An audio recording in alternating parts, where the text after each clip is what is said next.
Okay, so video two, I'm just going to refer to as my resume. I'm going to have to take my glasses off because clearly there's some sunlight coming through the front window.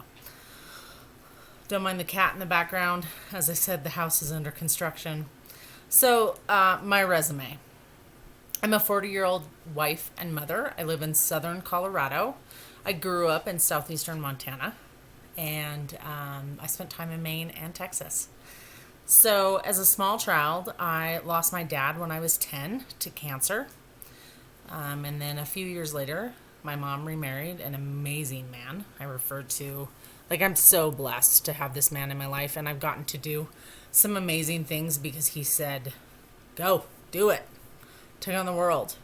And so I guess part of the reason that I want to do these videos is because I want to do that. I want to pass that on to someone else. Go, do it, take on the world. So that's what we're going to do. But anyways, back to my resume. So when I was 19, I moved cross country to Maine, and I got a room at a YWCA in Portland. And the move, all of that is a story for another day. And I want to try to keep these videos to 3 minutes or less. So we're going to see how this goes. So I moved to Maine. I eventually met my husband. We have 2 daughters together. We bounced back and forth for quite a few years between Maine and Montana because neither of us could really decide where we wanted to be.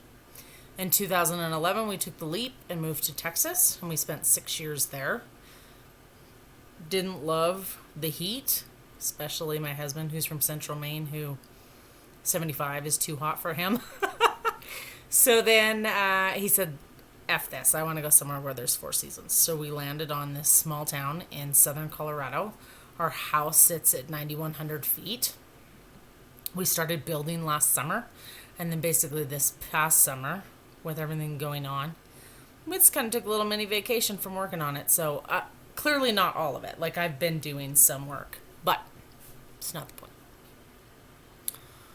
I suffered from depression for probably the better part of 20 years. I started to see symptoms when I was 17. I was diagnosed when I was 19, and I never stopped taking medicine until I was 38. After that, I started to notice some symptoms of rheumatoid arthritis and maybe even fibromyalgia. I haven't bitten the bullet and gone and got the testing, but it's definitely there, and it's definitely not something that I get to ignore, and so that's a process in itself. So that's a little bit about me. I think I hope I get better with these videos, so bear with me on the whole process, and I hope that you'll stay and appreciate them for what they are, in that we're not alone, and everyone has a shitty day, and so I want to tell the stories about the shitty days and the good days and the days in between, and so that's what we're going to do.